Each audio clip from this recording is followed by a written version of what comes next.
পররাষ্ট্র মন্ত্রণালয় ভিসার ব্যাপারে অবগত আছি আমরা এটা নিয়ে কাজ করছি। এটা কিভাবে আরও সামনে এই সমস্যাগুলো সমাধান করা যায় সেটা নিয়ে আমরা কাজ করছি।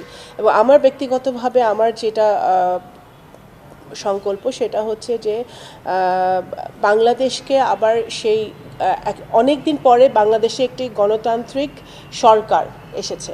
তো গণতান্ত্রিক সরকারের পররাষ্ট্রনীতি যেরকম হওয়া উচিত, সে বাংলাদেশের মেরুদণ্ড সোজা করে বাংলাদেশ সকল দেশের সাথে সকল রাষ্ট্রের সাথে যোগাযোগ রাখবে, কথা বলবে, বন্ধুত্ব রাখবে।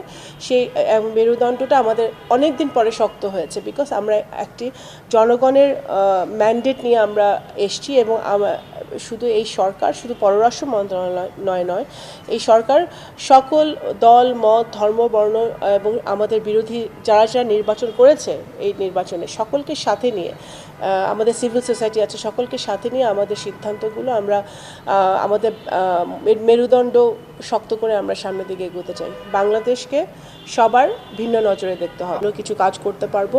বিশেষ করে আমরা কিছুদিন আগেই তো নির্বাচন শেষ হলো।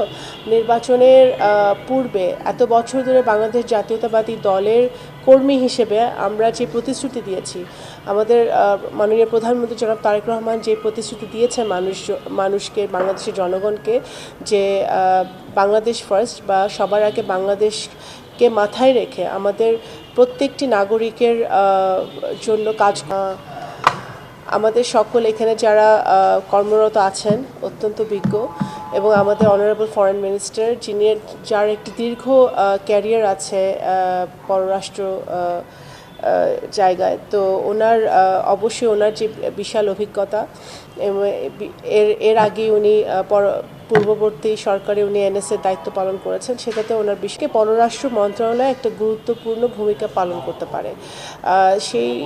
সেই জন্য আমাদের যে আজকে বৈঠকগুলো হয়েছে সেটা গুরুত্বপূর্ণ ছিল, এবং আমরা সবাই যাতে ঐক্যবদ্ধ সেই ইশতেহারটা ইমপ্লিমেন্ট করার কাজে আমাদের পররাষ্ট্র মন্ত্রণালয়ের একটা গুরুত্বপূর্ণ ভূমিকা আছে। সেই ভূমিকাটা যেন আমরা সকলে পুঙ্খানুপুঙ্খরূপে পালন করতে পারি। আমার চেয়ে প্রত্যেকে এখানে অনেক বেশি অভিজ্ঞ। এখানে যারা ডিজিরা আছেন, যারা কর্মরত আছেন, তারা অবশ্যই তাদের সকলকে সাথে নিয়ে আমরা এই কাজটা এগিয়ে নিয়ে যাব আমাদের ফরেন মিনিস্টার সাহেবের নেতৃত্বে, এবং সর্বোপরি আমাদের মাননীয় প্রধানমন্ত্রী জনাব তারেক রহমান সাহেবের নেতৃত্বে। এবং আগেই তো বলেছি, আমাদের সকল রাষ্ট্রের সাথে, সকল সরকারের সাথে আমাদের সম্পর্ক থাকবে। আমাদের স্বার্থ, বাংলাদেশের জনগণের স্বার্থকে সুরক্ষিত